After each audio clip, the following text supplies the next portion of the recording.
Aflevering om politik.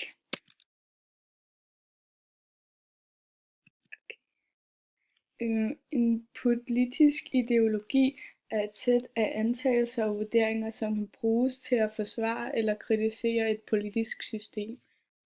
En ideologi består af 3 dele: antagelser om, hvordan det samfund, man lever i, er indrettet, vurderinger af, hvordan det gode samfund bør se ud, og hvilke politiske midler, der skal anvendes for at komme fra A til B. Liberalismen kom som et modspil til Thomas Hobbes' tanker om, at mennesket er et egoistisk, ufornuftigt naturvæsen og ikke et samfundsvæsen. Det var Adam Smith, der startede liberalismen, og den tager udgangspunkt i, at alle mennesker er født lige og frie, og det enkelte menneske er unikt og har derfor rettigheder. Han mente, at alle har ret til frihedsrettighederne. Mennesket er stærkt og selvstændigt og fornuftigt, og man er sin egen lykkes smed. Man er fri til at gøre, hvad man vil, så længe det ikke krænker andres frihed. Altså, individet står over for samfundet. Statens opgave er begrænset, og det er deres opgave at sikre borgernes frihed ikke krænkes. Idealet er en natvægterstat eller minimalstat, en stat, der kun består af politi, militær og domstole. Statmagten skal være demokratisk valgt, fordi at folket er bedre til at styre samfundet end en leder, og der skal være frit marked. Samfundet er oprettet af praktiske grunde. Karl Marx er manden bag den oprindelige udformning af socialismen og kritiserede meget liberalismen og det kapitalistiske industrisamfund, der undertrykkede arbejderne, da de blev udnyttet, fordi at deres arbejde var mere værd end deres løn, og der derfor skulle opstå klassekamp og konflikter, hvilket ville resultere i, at kapitalismen ville bryde sammen. Mennesket er et socialt og arbejdende væsen, som er forbundet til sociale fællesskaber og formet ud af samfundets normer og værdier. Socialismen har en organisk samfundsopfattelse, ligesom den traditionelle konservatisme.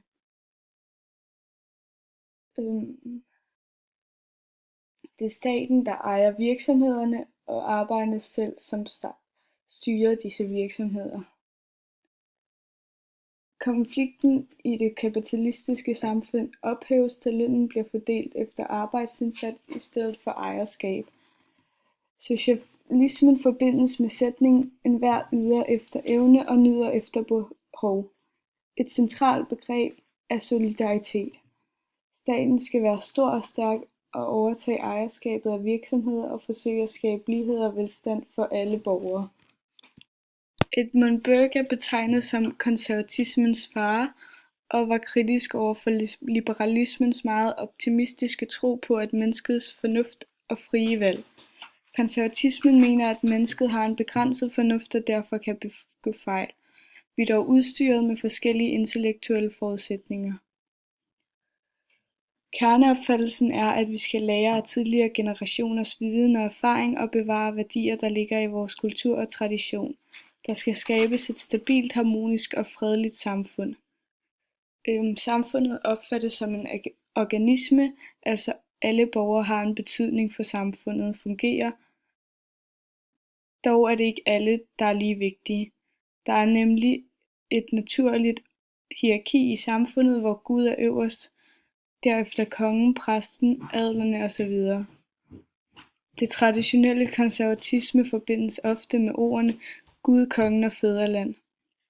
Staten har en afgrænset og afbalanceret rolle i samfundet. Staten skal sikre, at kulturelle institutioner, værdier og tankemåder ikke går tabt. Det er en normsættende stat. Kultur, værdi og traditioner skaber sammenhængskraften.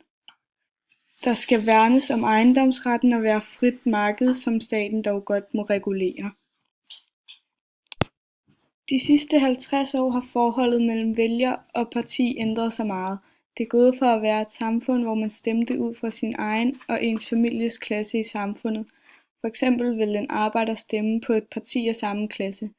Dette begreb kalder vi class voting, som er det, man gjorde for 50 år siden og derefter. På det tidspunkt var det også et demokrati præget af kernevælgere, hvor man i dag har langt flere marginalvælgere, altså vælgere, der skifter fra partierne. Dengang var der også et højere medlemstal hos partierne, da det var et klassesamfund, og man bare tilhørte sin egen klasse, og derfor havde mange af de samme meninger og holdt til ved dem. Hvorimod man nu stemmer efter interesse og mærkesager, hvilket er kaldet issue voting. Man går ikke op i partiets værdier og grundlag, men hvad de fører af mærkesager og holdninger. Ud fra bilag B kan vi se, at det nu handler meget mere om værdipolitik. Altså, det har typisk noget med penge at gøre. Det kan være retspolitik, udlændingepolitik, miljøpolitik osv. Hvor det plejede at være fordelingspolitik, altså omhandle økonomi og økonomisk omfordeling, eksempelvis hvor stor skatten skal være, og derfra hvor stor velfærdsstat det er.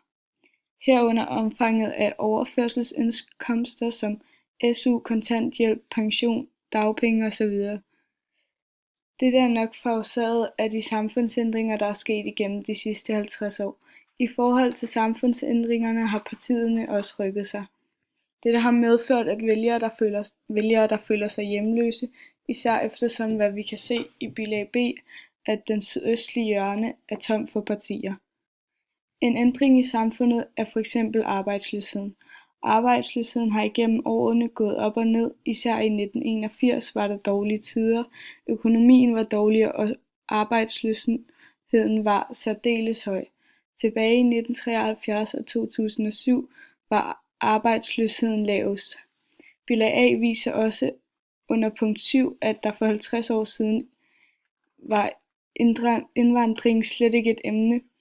Det er først kommet frem i 1987, da det startede. Det er nu et højt aktuelt emne med henblik på flygtninge og immigration. I 2001 var antallet af indvandring ud fra tabellen det højeste, og dette kan have noget at gøre med, at det var det år, der var 9/11, og kan have haft en effekt på indvandring. Årene fremover falder indvandringen, men den er der stadigvæk og vil nok altid være der. Der vil fortsat ske ændringer i politikken hele tiden, afhængig af samfundet og verdenssituationen. For at et nyt parti kan gå ind i Folketinget, skal de blive opstillingsberettiget. Altså de skal have indsamlet et vist antal valgerklæringer ind og godkendes af Social- og Indenrigsministeriet. Så for at komme i Folketinget som et nyt parti, skal man over spærregrænsen. Nye Borgerlige opnår alle disse krav, og det skulle derfor være muligt for dem at ved næste valg at komme med i Folketinget. Et parti vælger standpunkt ud fra de 3 faktorer i Mulnis model. Den ene er popularitetsfaktoren, der går ud fra, hvad vælgerne vil have. Derfor er der sket en stigning inden for Nye Borgerlige i den nye meningsmåling. Som valgforsker fra Københavns Universitet Kasper Møller Hansen mener, noget af fremgangen er forårsaget af Nye Borgerliges standpunkt i forhold til dette, og at det ikke er DF's misbrug af EU-midler, der har forsaget vælgere til at skifte til Nye Borgerlige, da de deler interessefaktorer sammen, hvilket er gruppeformanden Peter Skaarups holdning. Han mener, at det er denne krise, der har sørget for tilbagegang hos DF og fremgang hos Nye Borgerlige.